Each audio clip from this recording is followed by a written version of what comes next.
Spain টাকা দিয়ে বিশ্বকাপ কিনেছে?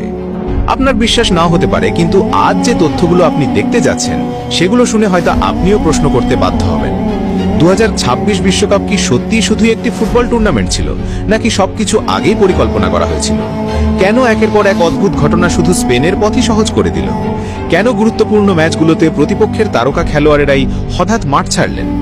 এগুলো কি শুধুই কাকতালীয়, নাকি এর পেছনে লুকিয়ে আছে এমন এক রহস্য যা এখনো বিশ্বের সামনে আসেনি? চলুন শুরু থেকে শেষ পর্যন্ত পুরো বিষয়টি জেনে নেওয়া যাক। আগে ফাইনাল নিয়ে একটু কথা বলি।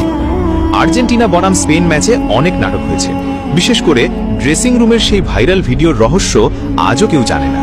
তবে কিছু একটা হয়েছিল। চলুন এবার মূল প্রসঙ্গে আসা যাক। স্পেনকে ফিফা সবসময় সুবিধা দিয়েছে। ফিফার পরিকল্পনাই ছিল স্পেনকে ফাইনালে জেতানো।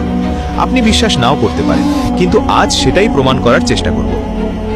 স্পেন রাউন্ড অফ 16-এ ওঠার পর থেকেই নাটক শুরু। রাউন্ড অফ 16-এ স্পেন খেলেছিল পর্তুগালের বিপক্ষে।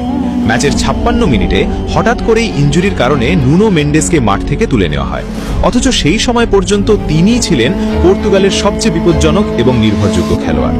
তাকে মাঠ থেকে তুলে নেওয়ার পরই যেন পুরো রক্ষণভাগই ভেঙে পড়ে। প্রশ্ন হলো, এমন কি হয়েছিল যে এত গুরুত্বপূর্ণ একটি নকআউট ম্যাচে মাত্র 56 মিনিটেই তাকে মাঠ ছাড়তে হলো? এরপর কোয়ার্টার ফাইনালে বেলজিয়ামের বিপক্ষে ম্যাচ।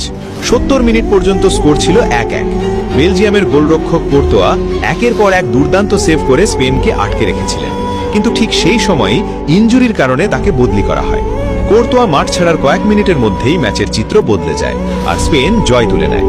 তাহলে কি সত্যিই ইনজুরি ছিল, নাকি এর পেছনে ছিল অন্য কোনো রহস্য? এরপর সেমিফাইনালে ফ্রান্স। মাত্র 30 মিনিটেই উইলিয়াম সালিবার মতো বিশ্বের অন্যতম সেরা ডিফেন্ডার মাঠ ছেড়ে চলে যান। সালিবা বেরিয়ে যাওয়ার পর ফ্রান্সের রক্ষণ যেন মুহূর্তেই দুর্বল হয়ে পড়ে।